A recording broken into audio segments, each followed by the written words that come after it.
오신 여러분에게 예수 그리스도의 귀한 은혜가 함께 하시길 바랍니다. 이 시간 다 박수 치면서 우리 주님을 찬양으로 높여드리시겠습니다.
다 함께 사도신경으로 우리 믿음을 하나님 앞에 고백합니다. 나는 전능하신 아버지 하나님, 천지의 창조주를 믿습니다. 나는 그의 유일하신 아들 우리 주 예수 그리스도를 믿습니다.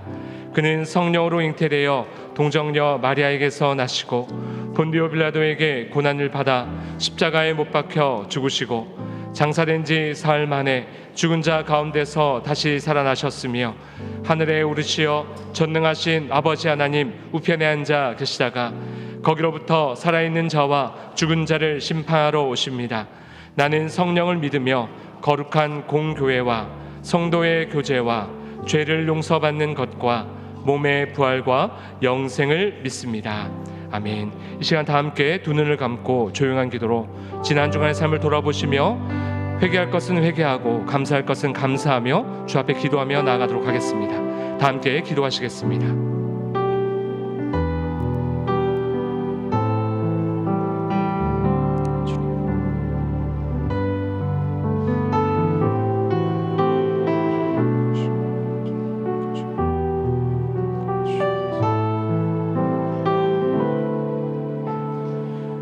우리는 그리스도 안에서 그의 은혜의 풍성함을 따라 그의 피로 말미암아 속량 곧 죄 사함을 받았느니라.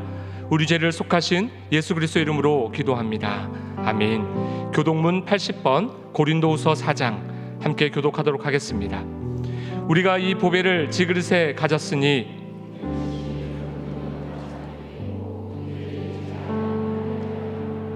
우리가 사방으로 우겨쌈을 당하여도 쌓이지 아니하며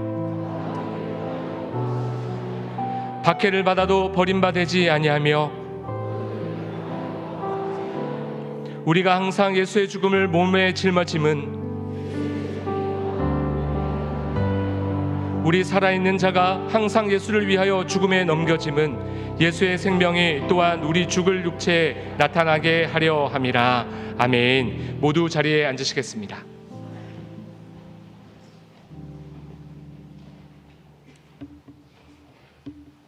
천지를 창조하시고 역사를 주관하시는 전능하신 하나님께 영광과 경배를 올려드립니다. 어리석고 우둔한 저희들을 이 세상의 수많은 사랑 가운데 택하여 주셔서 구원해 주시고 내 영혼이 은총 입어 중한죄짐 벗어나게 하시어 슬픔 많은 이 세상에서도 천국 소망을 가지고 살아가게 하시니 감사를 드립니다. 구원의 축복을 누리고 살아가는 저희들을 성령께서 인도하여 주시사 나태하고 침체되었던 신앙의 태도에서 벗어나게 하시고 열심을 다하여 주님께 나아가게 하시옵소서. 진리와 비진리를 구별하게 하시고 상과 신앙의 우선순위를 잘 선택하여 하나님께 합당하게 변화되게 하시며 교회와 성도들에게는 덕이 되게 하시옵소서. 모든 직분자들에게 뜨거운 사명감과 은혜를 주시사 주신 사명 잘 감당케 하시고 특별히 새롭게 임직을 받아 세우실 임직자들을 축복하시고 주님의 영광을 더 높이며 주님의 몸된 교회와 사랑하는 성도들에게는 은혜가 되게 인도하여 주시옵소서. 사랑하시는 주님, 우리 교회 성도들의 가정마다 성령께서 인도해 주시어서 악인들의 꾀를 따르지 아니하고 죄인들의 길에 서지도 아니하며 오만한 자들의 자리에 앉지 않게 하시고 일평생 주님과 동행하여 물가의 신기운 나무처럼 때를 따라 열매를 맺는 복된 가정이 되게 인도하시고 축복하여 주시옵소서. 죽은 자도 살리시는 전능하신 하나님, 주님께서 함께 하실 때에는 능치 못함이 없는 줄 믿사오니 병마에 시달려 힘들어하는 성도들이 육신의 건강이 회복되고 치료되는 은혜가 있게 하여 주시옵소서. 또한 배움에 있는 우리의 소중한 자녀들이 여호와를 경외하는 것이 지혜의 근본임을 깨달아 먼저 하나님을 경외하게 하시고 배우고 익혀서 하나님 나라 확장에 기임 쓰임 받는 인물로 성장하게 인도하여 주옵소서. 우리 교회에 세우신 당회를 성령께서 인도해 주시고 기름 부어 세우신 장로님 모두가 성령과 믿음으로 하나 되어 모든 성도들에게 상과 신앙의 본이 되게 하시고 목사님과 함께 교회의 모든 일을 처리할 때마다 합력하여 선을 이루는 은혜가 있게 하시옵소서. 이 시간 세우신 담임 목사님을 통하여 예비하신 하나님의 말씀을 듣습니다. 성령께서 함께해 주시어 우리의 심령에 깊은 은혜의 말씀으로 깨닫게 하시어 우리의 삶과 신앙을 다시 한번 점검하고 다짐하며 결단하는 축복의 시간 되게 하시옵소서. 오늘도 은혜로운 예배를 위하여 수고와 봉사로 헌신하는 하나님의 자녀들에게 임마누엘 하나님의 평강이 충만케 하시옵소서. 거룩하시고 존귀하신 구주 예수님의 이름으로 기도드리옵나이다. 아멘.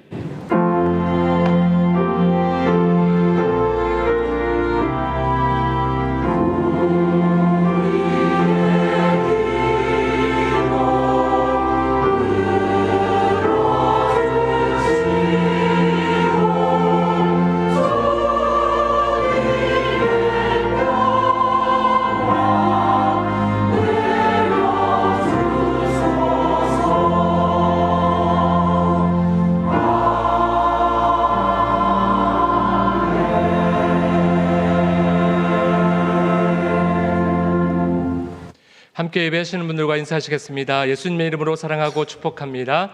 예수님의 이름으로 사랑하고 축복합니다. 우리 한 번 더 인사하실 때는요, 새해 하나님 복 많이 누리시길 바랍니다. 이렇게 인사하겠습니다. 새해 하나님 복 많이 누리시길 바랍니다. 설 명절 관련 안내입니다. 설 명절을 맞아 고향교회를 방문하셔서 지금 우리와 함께 예배하시는 분들을 환영합니다. 우리 다 함께 박수로 환영하도록 하겠습니다. 환영합니다. 또 설 명절을 맞아 원근 각처로 흩어져서 방송으로 예배하시는 성도님들, 가족과 함께 행복한 명절 보내시고 무사히 귀가하시기를 바랍니다. 설 연휴 기간 동안 2월 12일 내일 월요일까지 평소대로 새벽 기도는 진행되지만 차량 운행은 쉽니다. 오늘 오후 예배는 설날 연휴로 인해서 가정 예배로 드립니다. 따라서 오늘 점심 식사는 없습니다.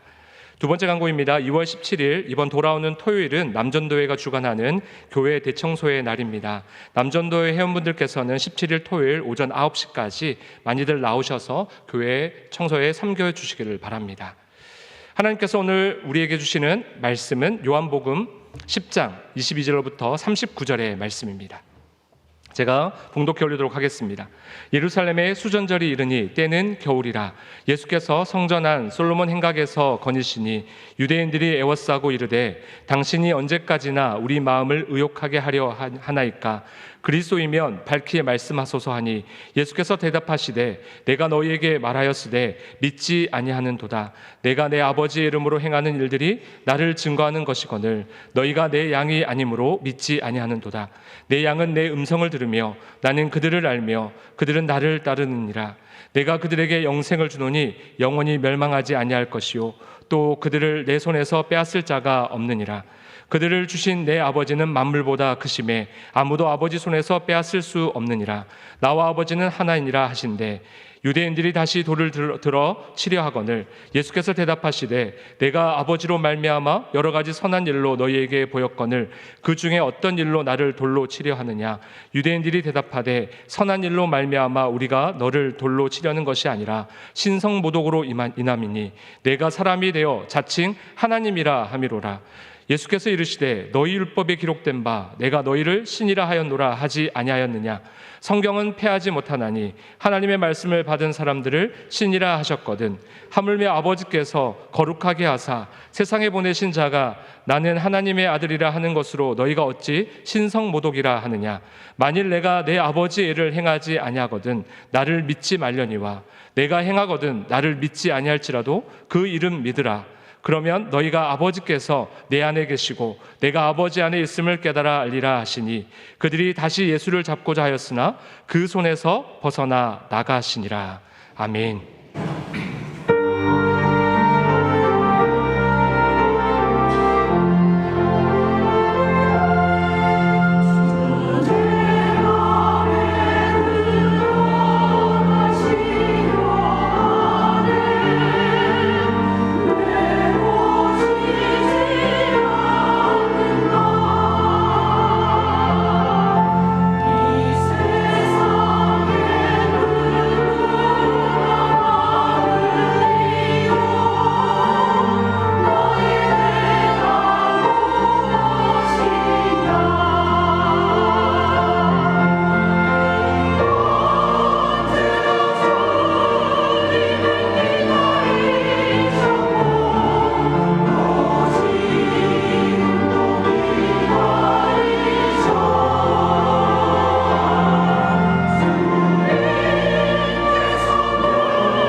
명절은 명절인 것 같습니다. 구정의 시간으로 다시 한번 새해에는 하나님의 은혜와 사랑이 저와 여러분의 댁내에 가득하시고 올해 우리 교회표처럼 개인적으로 또 공동체적으로 예수 안에서 함께 잘 세워져가는 저와 여러분 되시기를 축복합니다.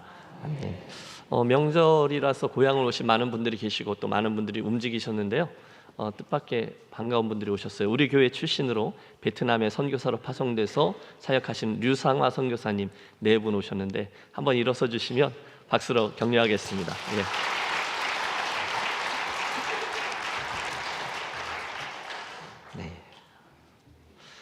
작년 연말부터 절기 설교 그리고 1월 한 달 동안의 시편 1편의 강해 때문에 우리 알파벳 순서대로 살펴오던 예수님에 대한 이야기를 잠깐 멈추어 섰었죠. 오랜만에 다시 돌아와서 오늘은 그 시리즈 설교의 19번째 시간으로 조금 낯선 단어인데요. S로 시작하는 스토닝, 그래서 돌에 맞을 뻔한 예수 그리스도라는 제목으로 말씀을 나누도록 하겠습니다. 명절하고는 좀 잘 안 어울리는 그런 제목인 듯해요. 그러나 여러분, 오늘 우리가 의도를 가지고 이 설교를 진행하고요. 사실은 부활주일 다음 주일까지 예수님 알파벳 순서대로 만나는 예수님 이야기를 마치도록 하겠습니다. 우리는 앞선 여러 시간에 걸쳐서 갈릴리 호수의 북쪽에 있던 가버나움, 그곳을 거점으로 해서 사역을 진행해 오시던 예수님을 만나 보았습니다. 사실 가버나움이라는 땅은 축복의 땅이었죠. 메시아이신 그분이 주로 그곳에 머무면서 여러 이적과 가르침들을 시작하셨기 때문입니다. 하지만 주님의 사역이 활발하면 활발할수록 거기 비례해서 당신을 대적하는 이들도 굉장히 많이 나타났어요. 일례로 우리는 마태복음 12장에서 때마다 일마다 시비를 걸고 논쟁을 벌인 바리새파 사람들을 만날 수 있고요. 안식일에 손 마른 사람을 고쳐주었다 해서 안식일 논쟁, 또 귀신 들린 자를 고치셨다 해서 바알세불 논쟁도 벌어졌다는 사실을 알고 있습니다. 그래서 어떻게 되었습니까? 마태복음 12장 14절은 이렇게 되어 있는데 함께 읽겠습니다. 바리새인들이 나가서 어떻게 하여 예수를 죽일고 의논하거늘. 여러분, 그때부터 시작해서 그들은 어떻게 하면 저 눈에 가시 같은 저 예수를 없앨 것인가 의논을 시작했다는 것입니다. 큰 그림으로 보면 이유는 하나죠. 예수님이 진리이셨고 그분은 왜곡된 세상에 오셔서 진리를 드러내셨고 진리를 살아내셨고 비진리 속에 있던 이들을 구원하셔야 했기 때문에 이 갈등은 피할 수가 없었던 것이었어요. 자, 오늘의 말씀이 예수님을 대적했던 이들에 대한 것이기 때문에 그 당시 어떤 식으로도 예수님과의 동선이 겹쳤고 갈등이 일었던 유대교에 있던 분파들을 한번 정리하고 넘어가는 것이 유익하겠다 생각합니다. 예수님 당시의 유대교회에는 크게 4개의 분파가 있었습니다. 첫 번째, 우선 바리새파, 많이 들어보셨죠? 그들은 예수님과 늘 날카로운 대립각을 세우던 사람들이었어요. 종교적으로 많이 열려 있었지만 정치적으로 보수적이었던 편입니다. 예루살렘 성전, 제사제도 물론 중요하지만 각 마을에 흩어져 세워져 있던 회당에서도 누구나 율법과 기도를 통해서 하나님을 만날 수 있다. 꽤 진보적인 생각을 펼쳤고요. 그러나 그들의 가장 중요한 관심은 유대인 뱀이었거든요. 어떤 것이 유대인인가? 그래서 자연스럽게 당시 그레코 로만 월드의 헬라의 영향들, 그리스 영향들을 최대한 배제하려고 애를 썼습니다. 두 번째는 이와 같이 있었지만 또 다른 성향을 보인 사두개파 사람들이 있습니다. 이들은 바리새인들과 반대로 오히려 종교적으로는 보수적이었고 정치적으로는 진보적이었습니다. 오직 성전, 예루살렘 성전에서만 진행되어지는 제사장 제도와 제사 제도만이 하나님께로 나아갈 수 있는 방법이다라고 주장했고, 말씀드린 그 헬라의 문화에 대해서는 개방적인 그런 태도를 취했습니다. 그래서 그 당시에 세계 정권을 잡고 있던 이들이 로마였는데 로마 사람들하고 친하게 지내면서 그 혜택 중에 하나죠. 예루살렘 성전과 그곳에 있었던 제사 지도에 대한 종교 기득권자로 살고 있었습니다. 세 번째 분파는 이 두 분파들과 반대되는 사람들인데 에세네파입니다.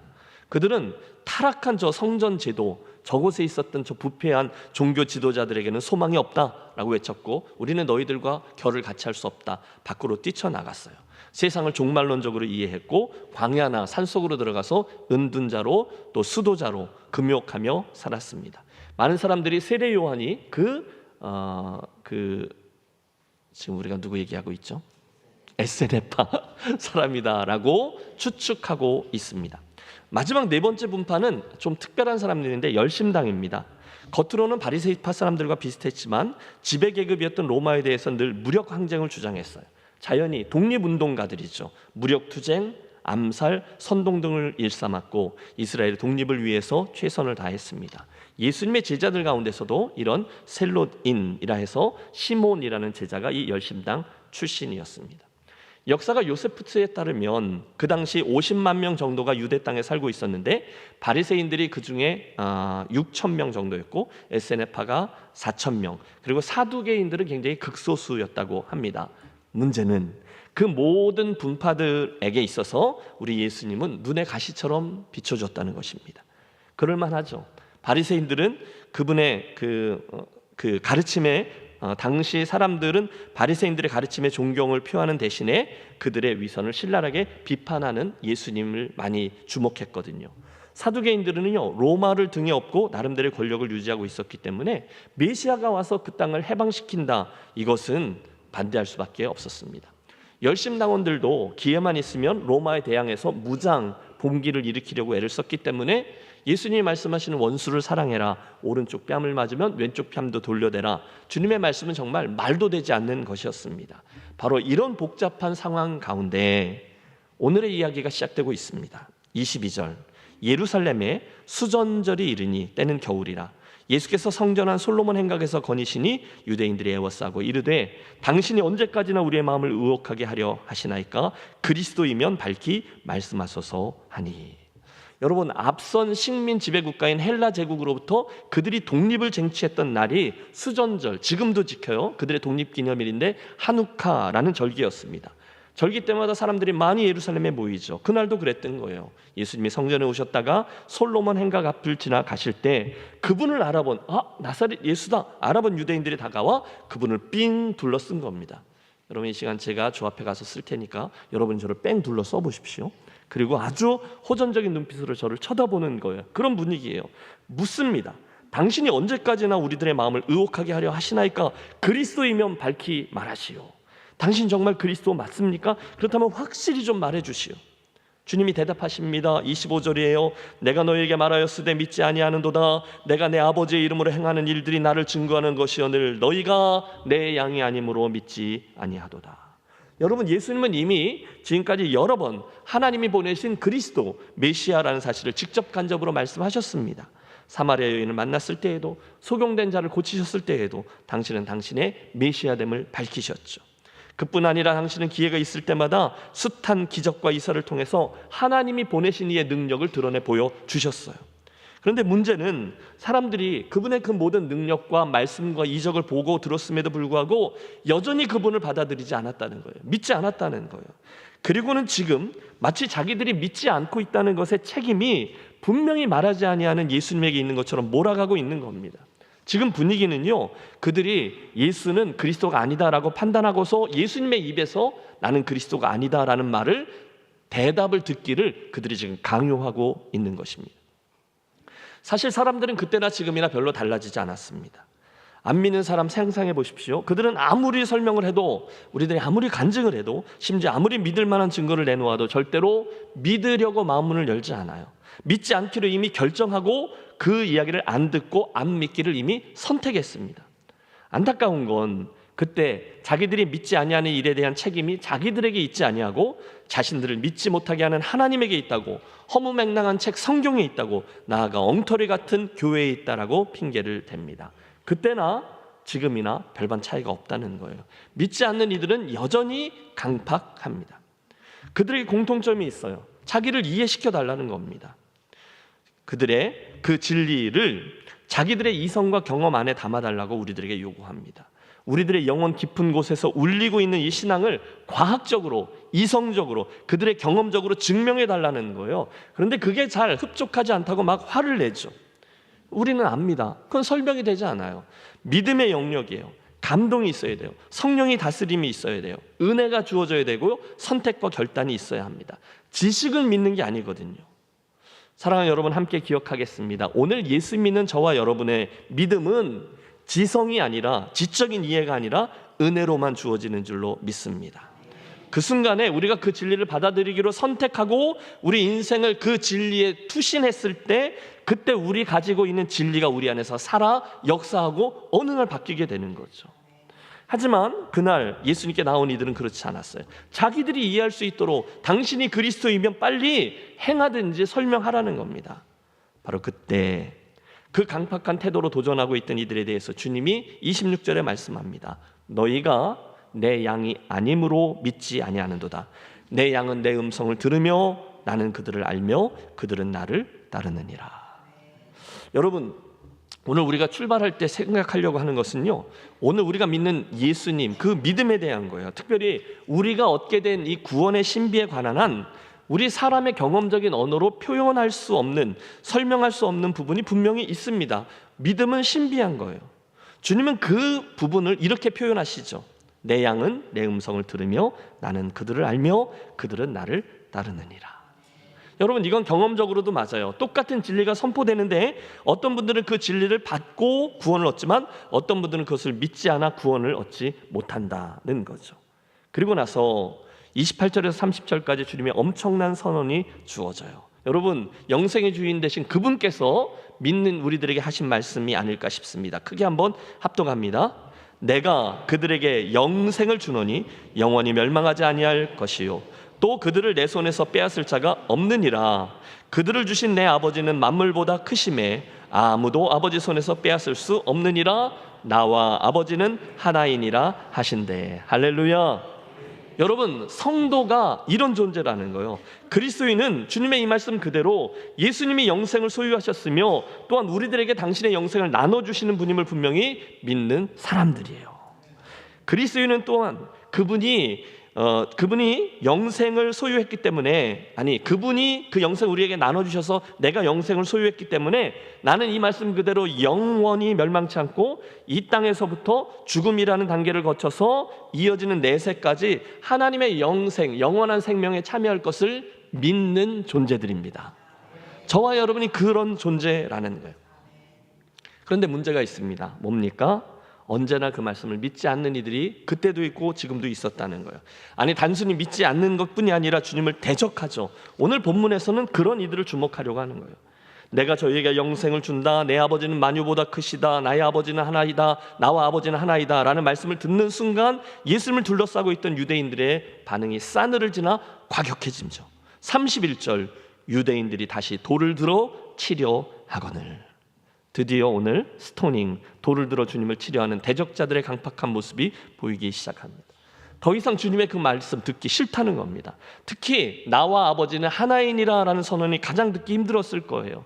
예수님 편에는 너무도 당연한 진리였죠. 하지만 믿지 않는 이들에게 주님의 그 자기 선언은 죽어 마땅한 신성 모독죄에 해당했습니다. 1명, 2명 주위에 있는 돌들을 집어듭니다. 그리고 주님을 해하려고 하는 순간이에요. 위기죠. 여러분, 저는 근간에도 미디어를 통해서 근동지방에서 실제로 사람을 돌로 쳐 죽이는 투석형이죠. 그 장면을 본 적이 있어요. 끔찍한 장면입니다. 사람을 돌로 쳐 죽이는 그런 일이죠. 사실 이건 율법에 근거한 행위입니다. 레위기 24장에 보면 여호와의 이름을 모독하면 그를 반드시 죽일지니라고 되어 있어요. 그러니까 유대인들은 그게 합법적인 거죠.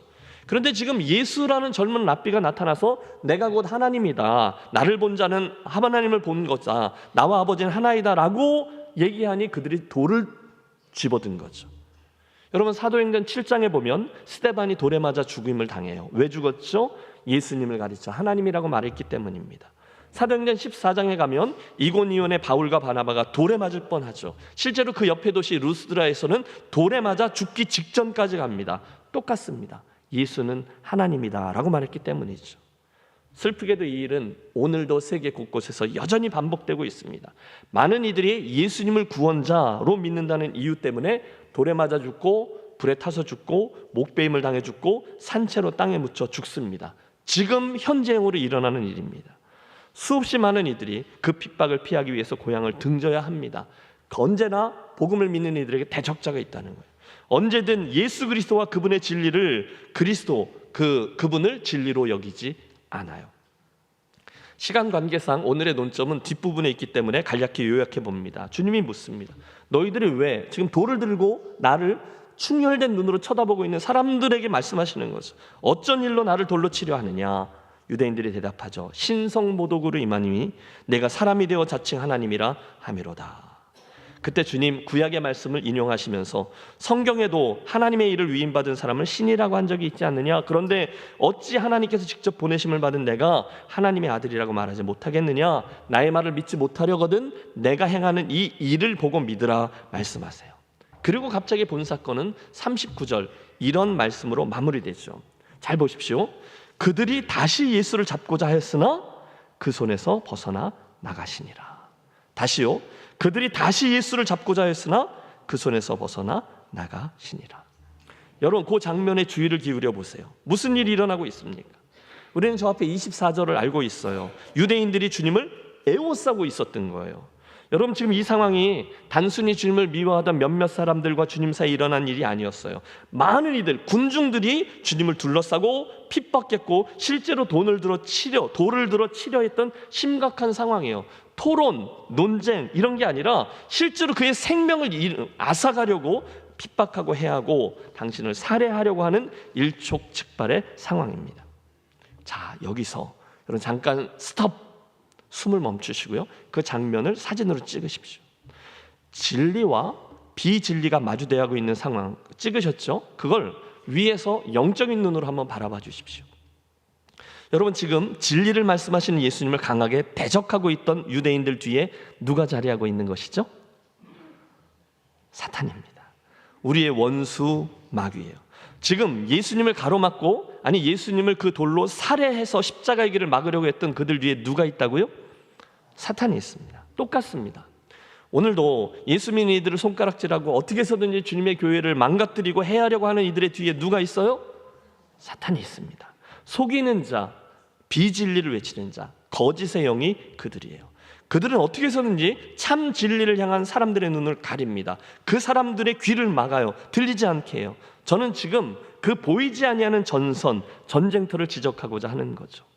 물론 여러분 겉으로 보면 이 장면은 혈과 육의 싸움이 맞습니다. 그러나 실제로는 정사와 권세와 이 세상의 어두움의 주관자들과의 싸움이라는 거예요.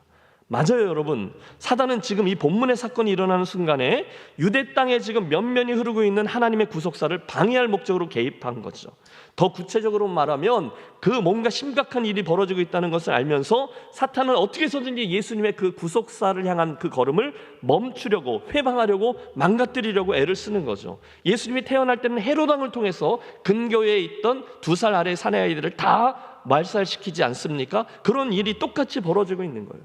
유대인들이 다시 돌을 들어 치려 하거늘 저희가 다시 예수를 잡고자 하였으나, 그러나 여러분 예수님의 때, 즉 예수님께서 죽으셔야 될 때는 아직 오지 않았죠. 예수님은 지금 그 사람들이 돌 정도 들고 죽이려고 했던 거기서 멈춰 서실 분이 아니었어요. 잡히실 수가 없었어요. 맞죠? 여러분 예수님은 하나님께서 당신에게 주신 그 사명을, 모든 세상 사람들을 구속하기 위한 사명을 감당하는 날까지는 절대로 덜 중요한 일로 죽으실 수가 없는 거죠. 비록 사탄은 어떻게 해서든 예수님이 그 길을 끝까지 가지 못하도록 주님을 해함으로 구원 역사를 방해하려고 했지만, 하나님은 오히려 당신의 그 결정적인 때를 위해서 오늘 성자 예수님을 보호해 주셨습니다. 할렐루야. 따라해 주십시오. 사명이 있는 자는 죽지 않습니다. 믿습니까? 바로 여기에 오늘 저와 여러분이 시선을 가지고 주목하려고 하는 자리가 나옵니다. 여러분 이 본문을 관찰하시면서 그래, 예수님이 거의 돌에 맞아 죽으실 뻔했는데 다행히 그 일이 일어나지 않았네. 큰일 날 뻔하셨네. 다행이다. 그렇게 생각하고 이 본문을 지나쳐 가시면 안 됩니다. 대신 조금만 더 본문을 주목해 보시죠. 39절, 그들이 다시 예수를 잡고자 했으나 그 손에서 벗어나 나가시니라. 여러분 뭐가 보이십니까? 이 장면을 머릿속으로 재구성해 보십시오. 막 시끌벅적한 이들이 예수님과 논쟁을 벌이다가 뭐야? 돌멩이를 주워 듣고 예수를 해하려고 하는데 그 손에서 벗어나 나가시니라. 저는 이 장면을 마음속으로 상상해 보았어요. 그 사람들이 굉장히 흥분해 있습니다. 실제로 한두 마디 후에는 누군가로부터 그 손에 든 돌멩이를 던져 예수님을 쳐 죽이려고 하는 거예요. 꽉 담은 입, 충혈된 눈, 심판을 진행하려고 힘준 저 팔, 기세등등한 무리들. 그런데 갑자기 설명할 수 없는 어떤 신적인 기운, 두려움 또는 꼼짝 못하게 하는 그런 일들이 느껴졌겠죠. 주님이 딱 마음을 먹으시는 순간 그냥 그 강팍해진 사람들의 한가운데에서 쓱 하고 걸어 나오신 거예요. 그리고 그들은 아무것도 할 수 없었어요. 마치 저 예루살렘 감옥에서 병사들도 다 지키고 있고 두 눈 다 뜨고 있는데 베드로와 요한이 쓱 그렇게 걸어 나온 것처럼 지금 자신들의 눈앞에 그 돌멩이를 집어들고 주님을 치려고 하던 그 사람들과 그들의 소나기에서 주님은 아무 일도 없던 것처럼 자연스럽게 미간 하나 찌푸리지 아니하고 쓱 걸어 나오셨어요. 그리고 그냥 그렇게 걸어 나오셨어요. 그때 여러분, 당신을 해하려고 막 몰려들었던 그 패역한 이들의 어정쩡함과 무기력함을 보십시오. 그분의 존재 앞에 어쩌면 그 두려움으로, 어쩌면 무기력함으로 아무것도 할 수 없는 자신들의 그 당황한 모습들, 그 당혹감을 한번 느껴보십시오. 여러분, 이게 도대체 어떻게 된 일입니까? 어떻게 그 상황에서 주님이 아무 일도 없는 것처럼 당당히 걸어 나올 수가 있는 것입니까? 정답은 하나죠. 그 순간에 성령께서 역사해 주신 줄로 믿습니다. 성령께서 지키신 거예요. 이해는 되지 않아요. 여러분, 아까 찍어놓은 그 사진을 보세요. 예수님이 보이고 성난 군중들이 있죠. 우리는 그들을 보기에 쉽습니다. 그들만 보기가 쉬워요. 하지만 사실 그 사진 뒤에 보이지 않는 세계 속에서는 어마어마한 영적인 전투가 벌어지고 있는 것이죠. 한쪽에는 하나님의 진리, 복음을 들고 십자가 구원의 역사를 이루기 위해 걸어가시는 예수님이 계시고, 이쪽에서는 어떻게 해서든지 당신의 그 복음의 역사와 구원의 역사를 막으려는 악한 영과 하수인들이 서 있는 거예요. 그리고 과연 주님은 당신의 능력으로 그 많은 이들을 대적하시고, 좀 더 엄밀히 말하면 그들을 제압하시고 쓱 당신의 길을 흔들림 없이 걸어가십니다. 저들이 인상을 쓰고 소리를 지르고 많은 숫자를 동원하고 손에 돌까지 들어 주님을 협박했지만 하나님께서 허락하시지 않은 일은 아무것도 일어나지 않았습니다. 저는 믿습니다. 오늘도 이 일은 하나님 나라가 실현되고 확장되는 곳이라면 어디든지 여전히 일어나고 있다고 말입니다. 예수 그리스도의 복음과 진리가 선포되고 하나님의 나라가 실현되고 그분의 다스림이 진행되는 곳에는 당연히 성령의 역사가 있고 그분의 도우심과 보호하심이 있습니다. 거꾸로 말하면 거기는 사탄의 역사가 있다는 거예요. 대적자가 있어요. 복음을 거절하고 핍박하고 그리스도의 교회를 조롱하고 어떻게 해서든 저와 여러분의 믿음을 흔들어서 복음에서 떨쳐지게 하는 이들이 있다는 거예요.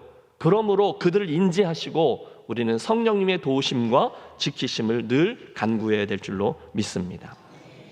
사랑하는 김해제일교회 성도 여러분, 우리는 다음 주간에 이제 15명 단기 선교팀이 이제 네팔 선교 여행을 다녀옵니다. 또 작년 연말과 올 연초에 또 여러분 선교헌금을 작정해 주셔서 올해도 우리 수십 명의 선교사님들과 그 사역과 교회들과 기관들을 기도와 물질로 후원하고 있습니다. 3월 달에는 우리 김정호 목사님 내외가 선교사 훈련원에 입소해서 이제 선교지를 향할 준비를 하고, 4월 달에는 또 우리 교회 출신인 조한을 전도사 가정이 또 남미 페루로 파송될 것입니다. 그 외에도 많아요. 우리는 이제 다음 달에 3월 첫째 주에 임직식 해서 일꾼들 세울 거고, 또 계속 보내주시는 새 가족들 알뜰히 살필 것이며, 임직자 훈련이 마쳐지면 봄학기 우리 김해제일 바이블 아카데미 또 열심히 할 겁니다. 봄학기죠. 또 교사들을 위한 모임, 여러분 포스터들 보세요. 여러 세대들을 위한 모임, 부모들을 위한 모임, 어르신들을 위한 사역들, 젊은 세대들을 위한 사역들이 꾸준히 준비되고 시행될 거예요. 그런데 여러분, 제가 드리는 말씀은 이 모든 일들은 한 가지 목적을 위함이라는 거죠. 즉 예수님이 구원자입니다. 오직 그분을 믿음으로 말미암아 우리가 구원에 이릅니다. 그분이 길이요 진리요 생명입니다 라는 생명의 메시지를 우리가 드러내고 내면에 구체화하고 또 그 이야기를 진리를 모르는 이들에게 선포하기 위함인 줄로 믿습니다. 열심히 해야죠. 여러분 열심히 해서 우리 함께 잘 지어져 가고 이 복음의 메시지를 다른 이들에게 전달하는 일에 끝까지 예수님 오실 때까지 수고하는 저와 여러분이 되시기를 축복합니다. 그런데 한 가지 기억해야 될 게 있다는 거죠. 바로 그 장면 위에, 좀 더 정확히 말하면 그런 우리 교회의 움직임을 너무너무 싫어하고 이를 갈며 어떻게 해서든지 그 일을 방해하고 대적하고 심지어 판을 깨워 흔들어 버리려고 하는 영적인 존재가 있어요, 없어요? 있다는 겁니다. 그걸 인지하고 정신을 차리자는 거죠.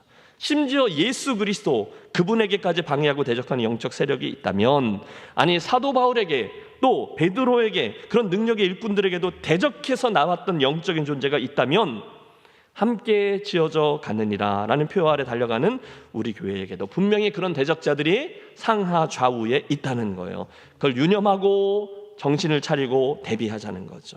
그리고 그런 존재들이 실제로 우리를 방해하고 대적하고 그렇게 하나 할지라도 우리를 도우시는 성령 하나님을 의지하며 그분의 도우심으로 우리 힘있게 이 길을 달려가자, 이런 권면의 말씀을 드리는 것입니다. 이쯤에서 설교자 바톤 터치를 하겠습니다. 우리 교회 양육사역을 담당하는 이하림 목사님이 오늘날 우리 교회를 허물기 위해서 애를 쓰는 대적자들, 특별히 비진리를 주장하는 이들에 대한 말씀을 요약 정리할 텐데 여러분 경각심을 가지고 이 말을 들어주십시오. 그리고 끝이 아니라 제가 다시 나와서 설교의 결론을 짓도록 하겠습니다. 바통을 이어받았습니다. 예수님께 돌을 던지며 참진리에 대적하는 이들을 요즘 시대는요 간단한 한 단어로 표현해 볼 수 있어요. 이단이라고 우리가 부릅니다. 여러분, 이단의 문자적인 뜻은 무엇인지 아세요? 다를 이자와 끝단자, 좀 올바를 단자를 써서 끝이 다른 혹은 바른 것과 다른, 즉 바르지 않는 단체들을 가르쳐서 우리는 이단이라고 부릅니다. 이단이 현대에만 극성을 부리고 있는 것이 아닙니다. 담임 목사님 말씀하신 것처럼 예수님의 시대와 초대교회에도요 지금처럼 왕성했고, 아니 지금보다 더욱 심각했고 진리를 왜곡하여 건강한 교회를 넘어뜨린 일이 비일비재했었습니다. 그것은 신약성경 그리고 여러 서신서에서 우리가 확인해 볼 수 있는 내용입니다. 자, 그렇다면 이단을 아무렇게나 규정하는 것이 아닙니다. 정말 신중하게 그리고 두렵고 떨림으로 우리가 이단을 규정해야 한다는 것이에요. 왜냐하면 이 모든 것의 최종 결정권자는 누구이십니까? 하나님이시기 때문입니다. 인간이 아니다라고 하는 것입니다. 그래서 여러 가지 시각을 가지고 우리가 이단을 규정하게 되는데 크게 세 가지 기준을 가지고 우리가 이단을 판단하게 됩니다. 첫 번째는요, 성서적인 측면이에요. 성서적인 측면, 복음에서 벗어난 모든 것, 즉 예수 그리스도만이 하나님께 나아가는 유일한 길, 진리, 생명이라는 믿음에서 덧붙이거나 혹은 빼는 것은 모두 이단이다라고 하는 것입니다. 대표적으로 덧붙이는 것은 무엇입니까? 인간인 교주가 스스로 자칭 나는 재림 예수다, 하나님이시다, 또 보혜사 성령이다라고 주장하는 것은요 성경의 복음을 왜곡하는 이단입니다. 두 번째 이단을 규정하는 측면은요 바로 역사적인 측면이에요. 전 세계에 있는 교회가 공통으로 믿는 것과 다른 거짓된 주장과 오류를 믿으면서 다른 교회, 자기 교회 말고는 다른 모든 교회는 틀렸고 자기 교회에게만 구원이 있다라고 주장하는 것은요 이단입니다. 마지막으로 세 번째, 교리적인 측면이 있어요. 쉽게 말하면 사도신경의 고백, 신앙 고백, 성부, 성자, 성령, 그리고 교회의 관점에서 벗어난 교리를 가지고 또 성경을 해석하고 가르치는 것은 모두 이단이다라고 하는 것입니다. 대표적인 이단들은요 사도신경을 고백하지 않습니다. 아니 정확히는 마음의 중심에서 우러나오는 사도신경의 신앙 고백을 할 수가 없습니다. 그렇다면 우리가 왜 이단을 규정해야 하는가? 오늘 이 아침에 나와서 왜 우리가 이단에 대해서 생각해야 할까라고 하는 질문이 생길지도 모르겠어요. 여러 답이 있을 수 있습니다. 교회를 해하고 망가뜨리고 가정을 무너뜨린다 뭐 등등. 그런데 핵심은요 이것 한 가지입니다. 분명히 기억하십시오. 오늘 이 이단에 규정해야 되는 분명한 이유는 바로 영생에 관한 문제이기 때문입니다. 무엇에 대한 문제라고요? 영생입니다. 마지막 심판대 앞에 섰을 때 우리가 하나님의 기준에 합격한 사람은 하나님 나라에 입성하지만 그렇지 않으면 영원한 불못 지옥에 들어가게 된다라고 하는 것입니다. 여러분 이것이 바로 영생의 문제예요. 그러니 얼마나 심각한 문제입니까? 여러분 돈을 빼앗기고 가정이 파탄나고 교회가 무너지는 것도 심각한 피해이지만 영생과 비교해서는 오늘 이 세상에 잠깐 있는 문제일 뿐이다라고 하는 것이죠. 그러므로 오늘 이단의 문제를 심각하게 생각해 주시기를 부탁드립니다. 한국 교회 안에서 판을 치고 있는 이단을 크게 두 부류로 나눠볼 수가 있어요. 한 부류는 한국 자생적인 이단, 한국 스스로 내에서 스스로 생겨난 이단, 그리고 하나는 외국의 영향을 받은 이단입니다. 한국 자생적인 이단은요 크게 두 가지 갈래로 나누어지는데요. 여러분 들어보셨을 거예요. 하나는 문선명의 통일교, 현재 공식 명칭은요 세계 평화통일가정연합입니다. 통일교라고 쓰지 않고요 세계 평화통일가정연합이에요. 그래서 교단 마크도 보면 여러 사람이 손을 잡고 있는 모양인데요, 세계 평화통일가정연합. 또 하나의 가지는요 박태선 전도관으로 시작된 천부교, 우리 이들은요, 경남 기장과 그리고 경기도 부천에 있는 곳에 신앙촌을 만들어서요, 공동체 생활을 하고 또 신앙촌 상회를 만들어서 우리 주변에서 사업을 하고 있기도 합니다. 이들 교주 모두는요, 자기 스스로가 하나님이다라고 주장하면서 임금의 복장을 입거나 혹은 왕관을 쓰고 잘못된 교리를 가르치고 또 성도들을 그렇게 미혹하고 있다라고 하는 것입니다. 그런데 재미있는 것은요, 자칭 하나님이신 문선명과 박태선님은 현재 모두 죽었다라고 하는 것입니다. 이 이단들의 아류들이 또 있어요. 여러분, 최근 넷플릭스에서 화제가 된 나는 신이다라고 하는 다큐멘터리를 보신 분도 계실 것입니다. 그 다큐멘터리의 주인공 JMS, 교주의 이름을 따서 정명석의 이니셜을 따서 부르는 단체예요. 그런데 종식 명칭은요, 기독교 복음 선교회입니다. 그럴듯하죠. 이들은 통일교의 교리와 다른 바가 없고요, 교주가 감옥에서 성범죄 등으로 인하여서 10여 년 만에 출소한 지 얼마 되지 않았는데요, 또 성적인 문제를 심각하게 일으켜서 최근 1심 재판에서 23년을 구형받았습니다. 그 교주가 78세인데 말이죠. 이들 단체는요, 성을 착취할 뿐만 아니라 저도 나는 신이다라는 이 다큐멘터리를 보려고 여러 번 시도했는데요, 너무 더럽고 추악해서 볼 수가 없는 내용이었어요. 이들의 아들 중에 또 하나의 히트작이 있는데 그 이름도 유명한 신천지가 있습니다. 우리말로 풀었으면요, 새 하늘 새 땅.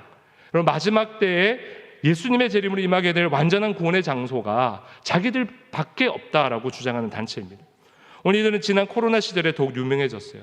이들의 심각한 이유는 무엇입니까? 거짓말과 속임수를 일삼는 데 문제가 있습니다. 그리고 기존 교회에 몰래 침투해서 성도들을 꿰어서 신천지 성경 공부로 데리고 갈 뿐만 아니라 작은 교회들 있잖아요. 중소교회들의 몰래 침투해서요, 새가족들이 막 몰려오는 거예요. 담임 목사님이 얼마나 기쁘고 행복하시겠습니까? 그런 상황 가운데서 그들이 분란을 일으키고 그 교회의 담임 목사님이나 중직자들을 몰아내고 그 교회를 신천지 교회로 만드는, 일명 예전에 여러분 들어보셨듯이 산 옮기기 작전이라는 것을 펼쳐요. 지금 우리가 드린 이 예배도 분명히 신천지 교인이 있습니다. 또 다른 단체에서 오신 이단들도 분명히 계실 거예요. 교회는 분명히 말씀드립니다, 여러분의 놀이터가 아니에요. 여러분들이 아무렇게나 해도 되는 장소가 결코 아니다라고 하는 것입니다. 여러분을 사랑합니다. 예수님 믿으시길 바랍니다. 올바른 진리로 나오시길 바랍니다. 하나님은 여러분을 지금도 여전히 기다리시고 계시다라는 것을 꼭 기억하시길 바랍니다. 요즘은 그들의 교주 이모 씨의 신적인 색채를 살짝 빼고 정통 교회인 것처럼 바꾸는 작업들을 벌이고 있어요. 그래서 기존 교회 성도들한테 나타나서 당당하게 자신은 신천지 교인이라고 소개를 한다는 거예요. 몰래 하지 않고 이젠 드러내놓고 한다라고 하는 것이죠.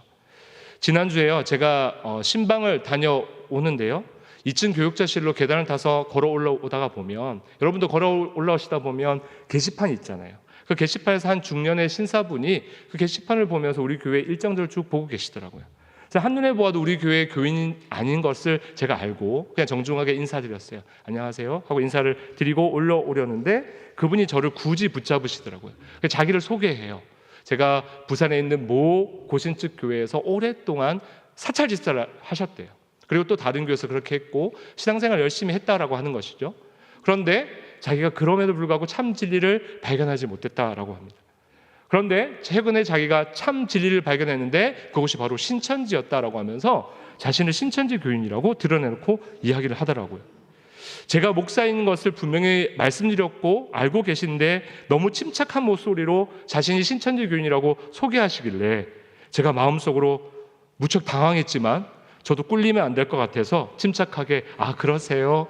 그런데 어쩐 일로 우리 교회 오셨어요? 라고 질문하니까 자기의 일행들이 카페에 같이 와서 있다고, 자기는 화장실을 잠시 가다가 보았다고 말씀하셨어요. 지난 수요일 날요, 또 어떤 분이 저에게 오셔서 첩보가 들어왔어요. 우리 교회 카페에서 어떤 사람들이 와서 성경 공부를 하는데 아무래도 이단인 것 같다고 한번 살펴봐달라고 저에게 말씀하시더라고요. 우리 교회 카페와 키즈카페에 어떤 조치가 필요할 것으로 보여요. 여러분, 올바른 교회라면요, 여러분 다른 교회에 가서 목회자가 성경 공부를 가르칠까요? 예를 들어서 제가 우리 교회 성도들요, 김해 중앙교회에 있는 카페에 가서 거기서 제가 성경 공부를 한다라는 거 여러분 상식적으로 맞는 이야기일까요? 아니라는 거예요. 그래서 우리 교회에서 성경 공부를 하시는 모든 분들은 제가 단정적으로 말씀드립니다. 분명히 이단이세요. 만약에 이단이 아니시라면 떳떳하게 저에게 오셔서 말씀해 주시기를 부탁드립니다. 신천지에 관해서는요, 신학교 다닐 때 제가 예수 전도 다니든지 선교단체 활동하면서 많은 경험들이 있고요. 또 지난교에서 엄청난 사건을 경험했어요. 여러분이 알고 있는 사건일 수 있습니다. 이 시간 다 말씀드릴 수 없는데요. 요점은요, 우리 신천지 그들은 거짓말을 일삼고 교회와 가정을 망가뜨리는 분명한 이단들이라는 것입니다. 더 많은 것을 알고 싶으시면요, 4월에 열리는 바이블 아카데미 이단 세미나에 꼭 신청해 주시기를 바랍니다. 그럼 마지막이에요. 큰 부류가 한국 자생적인 이단이었다면 또 한 부류는요, 외국인의 영향을 받은 단체가 있습니다. 그럼 대표적인 단체 여러분 잘 아시는 하나님의 교회 그리고 구원파입니다. 하나님의 교회가 왜 이 부류에 속하냐면요, 그들의 교리가 안식교의 영향을 받았기 때문입니다.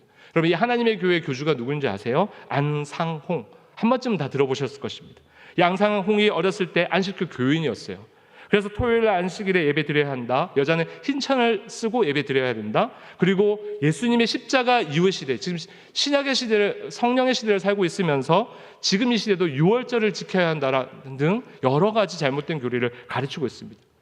그 교주의 이름을 따서 초창기에는요, 안상홍 증인회라고 불렀습니다. 여러분 안상홍 증인회의 문제점, 제일 심각한 문제는 무엇이냐면 안상홍 자신이 바로 하나님 재림 예수다라고 주장하는 단체예요. 안타깝게도 이 하나님이신 안상홍 씨는 지병으로 사망했습니다. 그 이후 자신의 아내 장모 씨가 대신 하나님의 이 되어서 어머니 하나님을 주장하고 있습니다. 아마 여러분이 길을 다니면서 2인 1조로 다니면서 설문조사를 해달라고, 여러분의 집에 그 방문해서 초인종을 누르고 두 분이 와서 설문조사를 해달라고 요청하시는 분들이 계실 거예요. 그런 분들의 설문조사를 절대 하지 마시길 바라요.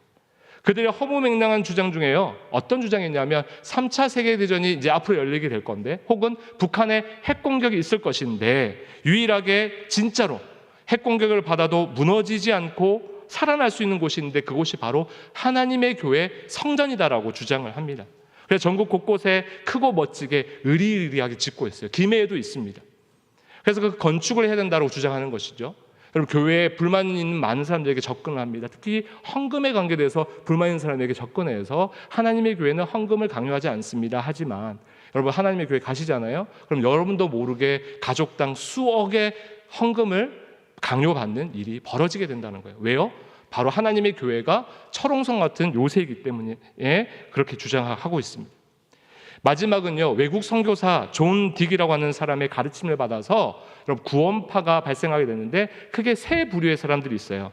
그럼 첫 번째는 기독교 복음 침례라고 하는 교단 이름을 쓰면서 세월호 사건과 연관되어 있었던 유병언파라고 불러요. 두 번째는요, 대한예수교 침례회 이요한 목사가 그 파의 목사입니다. 수장입니다. 그리고 여러분 잘 아시는 기쁜 소식 선교회 박옥수 목사. 크게 세 부류가 있습니다. 분명히 여기서 기억해야 할 것은요, 여러분 교단의 명칭입니다. 이들은 어떤 명칭을 쓰고 있습니까? 하나같이 다 침례교 명칭을 사용하는 데 있어요. 여러분 한국에 있는 침례교 교파는요, 유일하게 딱 한 군데밖에 없어요. 여러분 잘 기억하시길 바랍니다. 정통교단은요, 기독교 한국 침례예요. 여러분 다시 한 번 더 꼭 기억하시길 바랍니다. 다른 모든 그 침례교는요 다 이단입니다. 기독교 한국 침례만 유일한 정통교단이다라고 하는 것입니다. 그런데 이들은 스스로가 우리는 구원파다라고 말하지 않아요. 왜냐하면 정통교회에서 저 사람들은 구원의 교리에 문제가 있기 때문에 저들을 가르쳐서 쉽게 그냥 구원파다라고 부른다라고 하는 것입니다. 여러분 이 사람들이 주장하는 것은 무엇입니까? 간단히 말해보면요, 한 번 구원받으면 그 다음에 우리가 아무렇게나 살아도 다 구원받을 수 있다는 거예요. 핵심은 그거입니다. 여러분 하지만 구원은 그런 것이 아니죠. 내가 구원받았다 안 받았다, 여러분 무엇을 알 수 있습니까? 이하리 목사가 구원받았다 안 받았다, 여러분 무엇을 알 수 있어요? 여러분 알 길이 없어요. 최종 결정은요, 누가 내리는 결정입니까? 바로 하나님께서 마지막 심판 때에 섰을 때 오늘 우리를 그렇게 심판해 주신다라고 하는 것이죠. 그래서 사도 바울도 무엇을 고백합니까? 빌립보서에서 우리를 두렵고 떨리는 마음으로 구원을 이루어가라라고 말하고 있습니다. 여러분 구원을 이루어간다는 것은 무엇입니까? 예수님을 영접하는 그 순간부터 내가 그리스도인답게 살기 위하여서 하나님 말씀을 듣고 읽을 뿐만 아니라 그 말씀에 기록된 대로 다 지켜 행하려고 노력하고 애쓰는 삶을 살기 시작한다는 거예요. 그래서 여러분 어떻게 해요? 예배드리고요, 또 우리가 양육받고 여러분 교제하고 또 전도하고 또 우리 교회가 지금 계속 일으키고 있는 일들처럼 나가서 선교하는 일들을 열심히 감당하는 것입니다.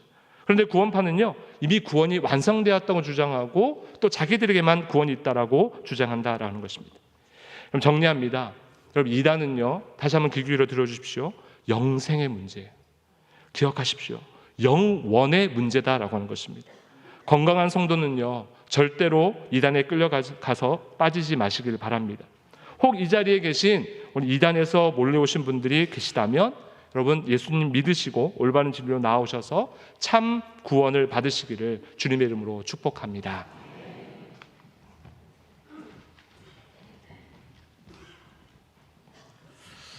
결론을 내리려고 합니다. 특히 오늘 예수님을 대적했던 이들에 대한 이야기가 오늘 저와 여러분에게 구체적으로 무슨 의미가 있는지 세 가지로 고민하며 결론을 내립니다. 첫째, 사랑하는 여러분, 오늘 이 말씀을 대하신 후에 저와 여러분이 이미 듣고 받고 믿는 이 진리, 예수 그리스도라는 복음의 메시지를 더욱 귀하게 여겨주시기를 부탁합니다.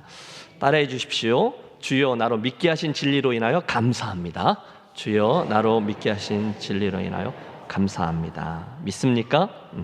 오늘 저와 여러분이 믿고 있는 진리를 과소평가하지 마십시오. 어쩌다가 예수 믿는 게 아니에요. 주님이 이렇게 말씀하셨거든요.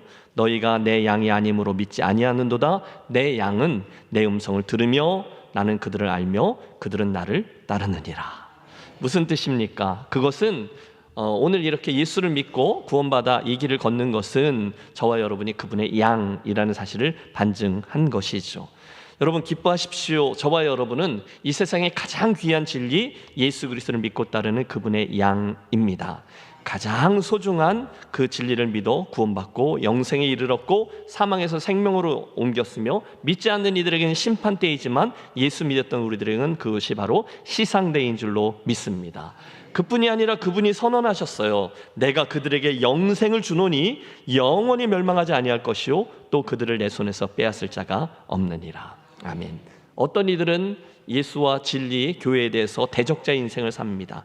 그러나 우리는 그분의 양으로서 이 인생길을 걷고 있습니다. 이 놀라운 축복을 더욱 귀하게 여기며 감사하는 저와 여러분이 되시기를 바랍니다. 동시에 두 번째로 우리가 얻게 되는 교훈은 그 진리를 따르는 저와 여러분에게 그날 예수님에게 다가왔던 그 무리들처럼 얼마든지 대적하는 일이 있다는 것입니다. 그래서 기도하는 거죠. 따라해 주세요. 주여, 나에게 성령의 능력으로 함께해 주옵소서. 예, 우리의 원수 마귀 사단은 될 수 있으면 우리를 대적하고 꾀고 비진리로 공격하고 힘을 빼고 우리로 하여금 엉뚱한 싸움을 하도록 애를 씁니다. 정작 중요해야 될 이 진리에 대한 싸움을 하지 못하도록 우리들의 시선을 엉뚱한 것으로 바꾸게 하죠. 온갖 비진리로 우리를 유혹하기도 해요. 복음을 이야기하면 스스로 귀를 막습니다. 조소합니다. 죽으면 끝이지 무슨 천국과 지옥이 있냐고 손가락질합니다.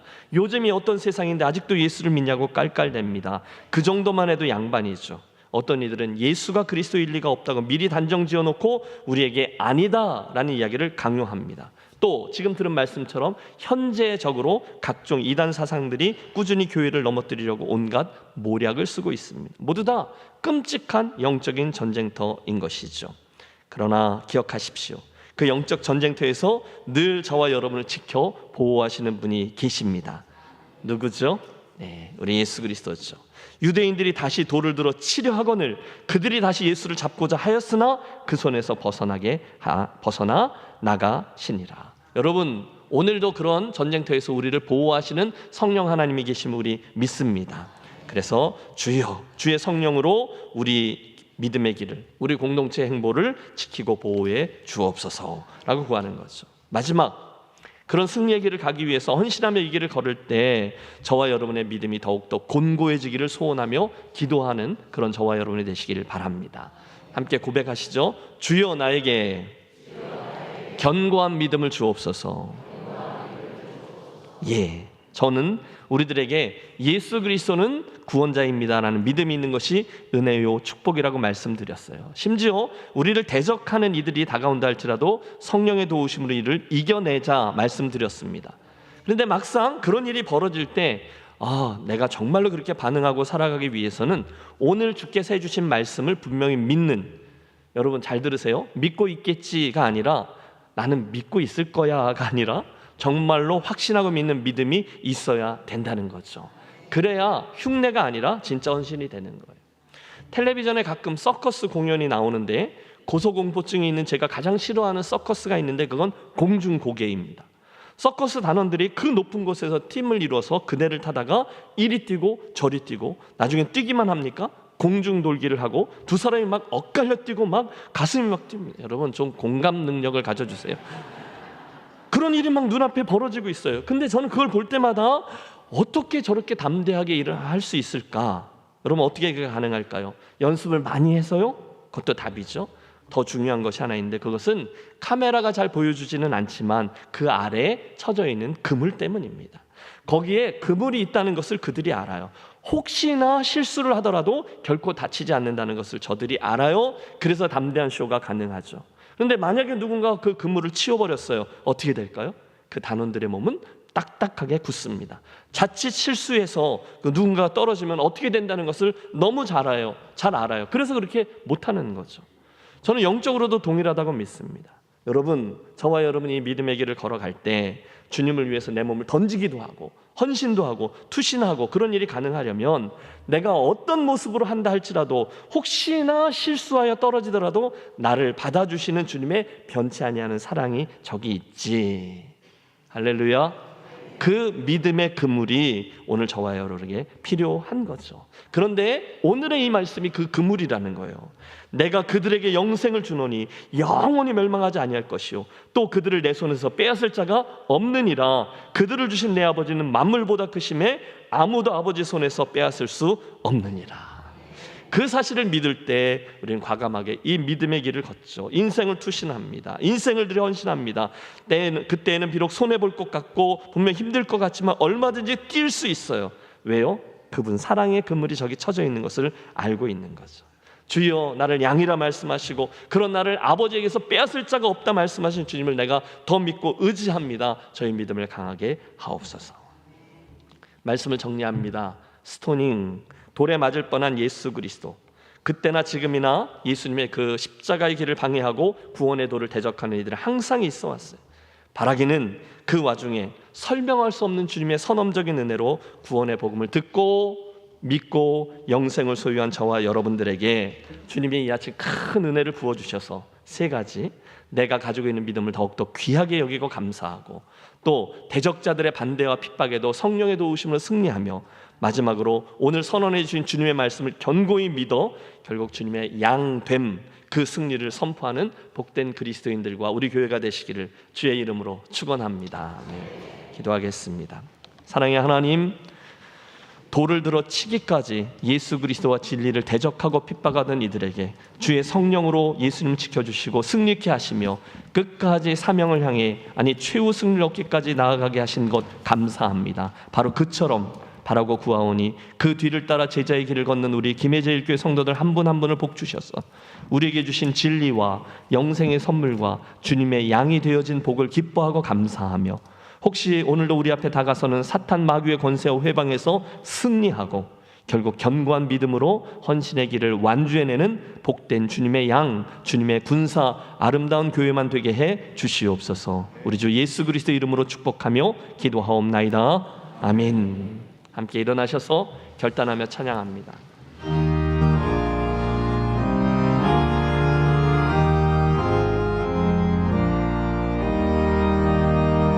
겸손히 주를 섬길 때 외로우니 회망하느나 구주여 주사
사랑하는 주님께 나올 때에 그 사랑을 표현하기 위해 귀한 예물 준비하여 올려드리는 무리를 주님 기억해 주시고 그 예물과 정성과 사랑과 헌신을 흠양하시며 하늘 문을 여시어 각각 주께 드린 손길들마다 하늘의 위로와 능력과 치유와 비전과 결단과 믿음이 가득하도록 은혜 내려 주옵소서. 병약한 자 주님 긍휼을 베풀어 주셔서 고쳐주시고 낙심되어 있는 자 지켜주시며 결단한 자 주님의 힘으로 순종할 수 있는 힘을 주시고 기쁨이 있는 자 더 큰 기쁨과 소망으로 채워 주시옵소서. 행여나 이러저러한 연약함과 또는 시험 속에 든 자 허락된 말씀이 가르치는 대로 순종함으로 회복되어 시험을 이기고 승리하는 복을 체험케 하여 주시옵소서. 이제는 우리의 구원을 위해 담담히 십자가 길로 나아가신 주 예수 그리스도의 크신 은혜와 성자 예수님을 끝까지 보호하셨고 이끌어주신 하늘 아버지의 극진하신 사랑하심과 오늘도 우리들 믿음의 여정과 선교의 사역을 총지휘하시는 성령 하나님의 감동 감화, 특별히 영혼을 구원하시는 역사가 오늘 이 말씀을 듣고 더욱 든든한 믿음을 소유하며 어떠한 대적자들 앞에서도 결코 승리하며 나아가기를 소원하며 성전문을 나서는 결단한 모든 주의 권속들 위해 이제부터 영원토록 함께 하시기를 간절히 축원하옵나이다. 아멘.